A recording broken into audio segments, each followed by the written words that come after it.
नमस्कार, मैं खुशी और आप देख रहे हैं हिंद सागर। आइए नजर डालते हैं आज की बड़ी खबर पर। यूपी उपचुनाव में ओवैसी ने बढ़ाई सपा बसपा की टेंशन। विपक्ष की मुस्लिम बनाम मुस्लिम लड़ाई से बीजेपी को होगा फायदा। उत्तर प्रदेश विधानसभा उपचुनाव में सपा और बीजेपी के बीच मुकाबले में असदुद्दीन ओवैसी की पार्टी AIMIM की भी एंट्री हो गई है। ओवैसी ने उपचुनाव की 9 सीटों में से मुस्लिम बहुल 2 सीटों पर अपने प्रत्याशी उतार दिए हैं।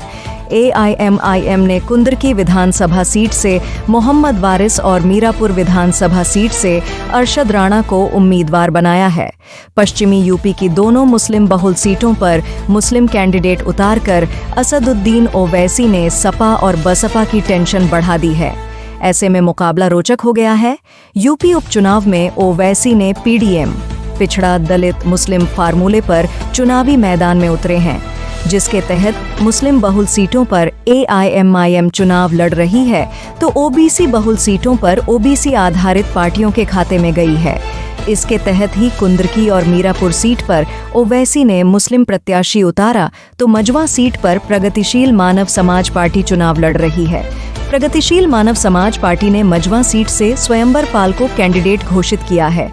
ओवैसी ने जिन 2 सीटों पर प्रत्याशी उतारे हैं उनमें सपा और बसपा ने भी मुस्लिम उम्मीदवार पर ही दांव खेल रखा है। मीरापुर सीट पर मुस्लिम बनाम मुस्लिम मीरापुर विधानसभा सीट से 2022 में सपा के समर्थन से आरएलडी के चंदन चौहान विधायक चुने गए थे, लेकिन 2024 में बिजनौर से सांसद बन गए हैं। आरएलडी ने अब बीजेपी के साथ गठबंधन कर रखा है, जिसके तहत मीरापुर सीट जयंत चौधरी की आरएलडी के खाते में गई है। आरएलडी ने अभी अपना उम्मीदवार घोषित नहीं किया है। सपा ने पूर्व सांसद कादिर राणा की बहू सुंबुल राणा को प्रत्याशी बनाया है तो बसपा ने शाहनजर पर दांव लगाया है। चंद्रशेखर आजाद की आसपा ने जाहिद हुसैन को उम्मीदवार बनाया है और अब ओवैसी ने भी अरशद राणा को उतार दिया है। मीरापुर सीट पर 4 दलों से मुस्लिम कैंडिडेट मैदान में है, जिसके चलते मुकाबला काफी रोचक हो गया है। बसपा, सपा, आसपा और AIMIM की ओर से मुस्लिम प्रत्याशी उतारने की घोषणा के बाद आरएलडी ने अपनी रणनीति में परिवर्तन कर रहा है।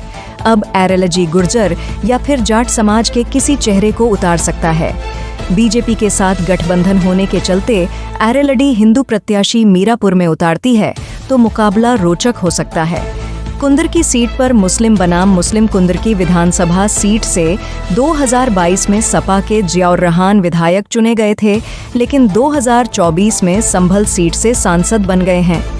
कुंदरकी सीट पर सपा ने अभी तक अपने पत्ते नहीं खोले हैं, यानी टिकट घोषित नहीं किए हैं। सपा से पूर्व विधायक हाजी रिजवान के चुनाव लड़ने की प्रबल उम्मीद है। बसपा ने रफ्तुल्ला उर्फ छिद्दा को प्रत्याशी बनाया है तो ओवैसी की AIMIM से मोहम्मद वारिस को उतारा है। चंद्रशेखर आजाद ने आसपा से हाजी चांद बाबू को प्रत्याशी बनाया है। इस तरह 4 विपक्षी दलों से मुस्लिम कैंडिडेट मैदान में है, जिसके चलते मुकाबला मुस्लिम बनाम मुस्लिम कुंदरकी सीट पर हो गया है। बीजेपी ने अभी टिकट घोषित नहीं किए हैं। मुस्लिम वोटों में क्या होगा? बिखराव मीरापुर और कुंदरकी जैसे मुस्लिम बहुल सीटों पर सभी विपक्षी पार्टियों ने मुस्लिम प्रत्याशी पर दांव खेला है, जिसके चलते मुस्लिम वोटों के बिखराव की संभावना बन गई है। मीरापुर सीट पर करीब 35% के करीब मुस्लिम वोटर हैं तो कुंदरकी में 50% से ज्यादा मुस्लिम मतदाता हैं। इस तरह से दोनों ही सीटों पर मुस्लिम वोटर निर्णायक हैं, लेकिन जिस तरह सभी विपक्षी दलों ने मुस्लिम उम्मीदवार को उतारा है उसके चलते बीजेपी और आरएलडी की बांछें खिल गई है। हालांकि यह स्थिति यूपी के 2022 विधानसभा और 2024 के लोकसभा चुनाव में कई सीटों पर देखने को मिली थी, लेकिन मुस्लिम समुदाय ने एकजुट होकर बीजेपी के खिलाफ वोटिंग किया था। बसपा और दूसरी पार्टियों के मुस्लिम कैंडिडेट को नजरअंदाज कर दिया था, लेकिन उपचुनाव में मुस्लिमों का वोटिंग पैटर्न अलग रहा है। आजमगढ़ की लोकसभा सीट पर बसपा ने शाह आलम उर्फ गुड्डू जमाली को प्रत्याशी बनाया तो सपा का गेम गड़बड़ा गया था। अब कुंदरकी और मीरापुर सीट पर जिस तरह मुस्लिम बनाम मुस्लिम की लड़ाई बन गई है, उसके चलते सपा और बसपा की टेंशन बढ़ गई है। अब तक के लिए बस इतना ही। फिर होगी आपसे मुलाकात ऐसी एक और बड़ी खबर के साथ। तब तक के लिए नमस्कार और देखते रहिए हिंद सागर। ऐसे ही लेटेस्ट अपडेट्स के लिए हमारे चैनल को सब्सक्राइब करें और तुरंत नोटिफिकेशन पाने के लिए बेल आइकन प्रेस करना ना भूलें।